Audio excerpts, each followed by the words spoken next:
All right, spoilers ahead. I'm not wasting any time. This is going to be a long video. Let's get into it.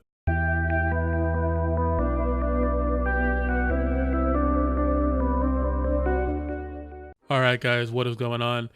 This chapter was ridiculous. I have written myself a bunch of bullet points, so I'm going to go through and explain what happened in this chapter. I know you guys already read it, but I need to just go through point by point. Otherwise, I'm going to miss some stuff. All right, we got a flashback to Ymir back when she was alive. She was a slave to a tyrannical king, King Fritz, the old king. She was accused of letting the pigs go. Everyone else blamed her for letting the pigs go. So the king essentially played a game with her. He let her run around in the forest while everyone else tried to chase her down and kill her. This is most likely just a sick game he plays with misbehaving slaves, but she happens upon this really oddly shaped tree, and in this tree, at the base of it, there seemed to be an entrance. She walks into the entrance of the tree, and there's a well inside. She falls into the well, and she's hurt already. She has an arrow through her leg, and for some reason, this spinal cord shaped object attaches itself to her spine, and she awakens as the first ever Titan. Now, this is different than the history that we have heard for the origin of Titans. We were under the assumption that she came into contact with an earth devil, and that devil granted her the power of Titans. That's not so much what happened. She seemed to be put into this tree with mystical properties, and it attached itself to her spine, her nervous system, and that's how she got the powers. There was no earth devil. Now, upon looking at this tree, the first thing I thought about is the mythical tree from Greek mythology, Yggdrasil. I'm sure I don't have to explain Yggdrasil to you guys. It's a very prevalent theme in lots of media. Hell, it's in the MCU. It's in lots of different anime. But for those uninitiated, Yggdrasil is a mythical tree that goes by many names. It goes by the name of the Tree of Life. Essentially, it is like the pillar that holds up all life. In mythology, sometimes it is known as the bridge to all 9 worlds. All right, guys, hold up. This is editing BassWiz right now. When I listen to myself say the bridge to all 9 worlds, something just clicked in my head just there. There are 9 Titan shifters. This was probably planned from the start. I don't really know how this ties into the story or which shifter represents which realm. I know there's 9 realms, 9 shifters. And now that I think about it, Yggdrasil itself could be Hajime Isayama's representation of the paths. Each path is a branch in the tree. We all know that Titans are connected by the paths, Yggdrasil being the dimension that we see Ymir and Eren and Zeke in right now, and she uses the branches of those trees to send information, to send the Titan powers. I think that's what Isayama was going for. Let me know if you guys agree with that. I just came up with this on the spot. But yeah, back to the video. As soon as she awakened as a Titan, we cut to her bowing in front of the king again. So my question is, why did she submit herself again to the king once she had this power? I wonder if she had developed a form of Stockholm syndrome, because we see that her spirit has been broken for a long time. She's always had this glazed over look in her eye, and she seems terrified of the king. I don't think she realized the power that she held herself. She could have easily wiped out the king that mistreated her, but she was so brainwashed, terrified of King Fritz, that she did not dare oppose him even when she held such immense power. And the king knew this, and he used it to his advantage. He cultivated lands with her. He built bridges across mountains. He grew the tribe of Eldia. And for all of this work that she did, his reward, quote unquote, his reward for her was to impregnate her. And then immediately after that, he orders her to destroy the accursed Marleyans. So this gives more insight into why Marley sees Eldia as devils. We already knew they saw them as devils because of the whole turning into Titans thing, but even more so now, King Fritz was tyrannical. He saw the opportunity and he took it. He used Ymir specifically to take down the Marleyans. And we see many panels here in this chapter of her just wreaking havoc, destroying entire fleets of armies with a swipe of her arm, crushing them, eating them. She was a force to be reckoned with, and Marley had no choice but to submit. Now, we see a panel here during a ceremony. I guess it was the coronation of King Fritz. We see a Marleyan soldier. He had concealed a spear under the ground beforehand, and he threw it directly at King Fritz. Now, here we see Ymir once again showing that submissive nature of hers and jumping in front of the spear to guard King Fritz. I once again have to question her morality, but I can't judge her too hard. I'm sure she's just brainwashed, and in some sort of twisted way, she thought of him as family because she has been abused for her essentially her whole life. So this spear ends up going through her shoulder and then into her nape. And as we all know, that is the weak point of Titans. So this makes me think this soldier that threw the spear, and even though he wasn't essentially trying to kill Ymir with it, he ended up killing her. I wonder if this is the great hero Helos that we actually saw a statue of back in Marley, way before Willie Tiber was killed by Eren.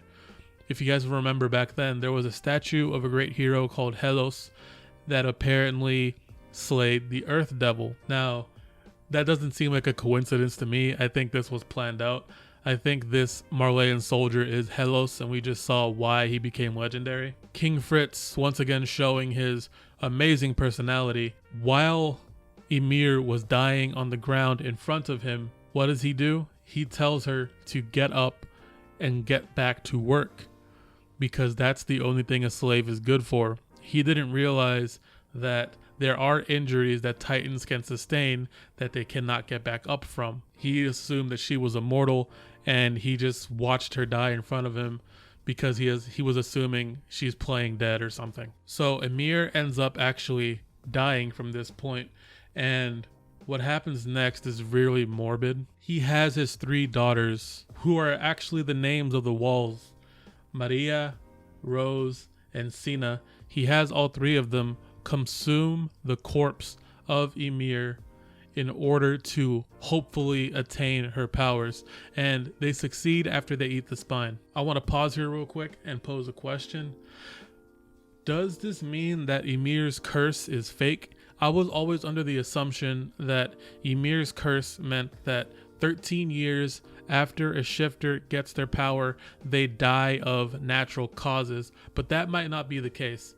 It might just be that due to the nature of having Titan shifter powers in the first place, due to outstanding circumstances, they will end up dying within 13 years through other means, like they end up getting killed or they end up killing themselves. I'm under the assumption that that's the case. If everything is connected by paths, it's probably timed out in a weird way where they end up dying within 13 years anyway. We haven't seen a Titan shifter die from quote-unquote old age. I know Zeke, he has aged up considerably. He looks like an old man, even though he's probably in his early 30s. So there might be some negative impact to it, but I'm not sure if he would die if the 13 years is up. I think he's going to end up being murdered, but that's all conjecture on my end, because Ymir herself didn't die of natural causes. She was murdered. But yeah, after King Fritz has Ymir eaten, he tells them to procreate, to have his children have children, their children have children, to pass on the royal bloodline, to pass on Ymir's blood. Now, in the past, we were always told that the old king had influence in the royal family, and I think what's actually happening is the old king's influence is actually Ymir's fear of the old king guiding their actions. They fear this old king so badly that they do not act against him.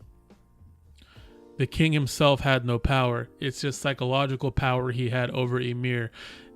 Over an Ymir that has been tortured for 2,000 years in the paths, trying not to anger the old king. And that's really sad to think about, that she has been terrified for so long of disappointing King Fritz that she has been working for 2,000 years, constantly building titans for this man. Eren, he knew some of this, and he wanted to end the influence that the old king had over Ymir. He wants to, quote unquote, destroy this world. So now we have a clear motive for Eren.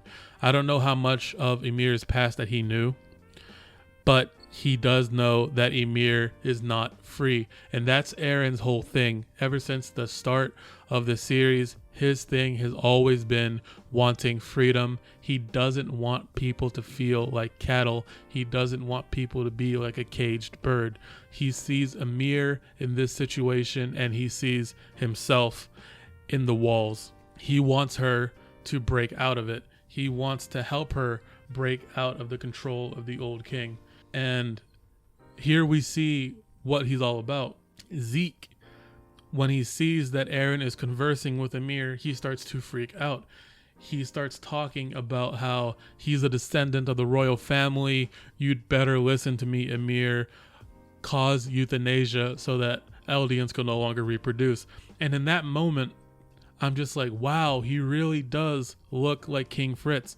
The resemblance is uncanny. With the beard and everything, he looks exactly like King Fritz, and that worked against him because Ymir finally had the courage to break free of the king's influence with Eren's guidance. And here we flash back to the present. Eren's head that had been shot off before reconnected with this honestly disgusting looking spinal cord, and it connects to his main body as he starts to shift into a titan.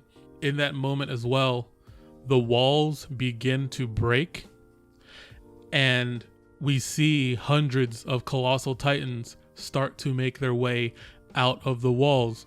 The rumbling is starting. The world is about to be destroyed by Eren's standards. I just want to say, I have no idea how Hajime Isayama, month after month recently, for like a whole year now, every chapter has just been banger after banger after banger. This is incredible. This chapter is more than likely the most important chapter in all of Attack on Titan. This chapter, even the title, the first chapter of Attack on Titan was named To You 2,000 Years in the Future, and this chapter is called From You 2,000 Years Ago. It's all self-contained. It's just, we got so many answers in this chapter. We got to see the history for ourselves of what happened in the past. No more speculation about whether Eldia or Marley was lying, this and that. We know roughly, there are still a few gaps, but we know roughly what happened in the past, how Ymir got the power of Titans. We don't have it fully explained, but at least we saw it. The implications of this chapter are huge. I can't really gather all my thoughts together, honestly. The rumbling is starting. This is the climax of the series. I want to know what you guys have to think about this chapter. Drop a like if you like my style of video, or dislike if you want me to improve. If you dislike, tell me why you disliked the video. I'm trying to improve every time. My social media is in the links down below. That will be it for me today. See ya.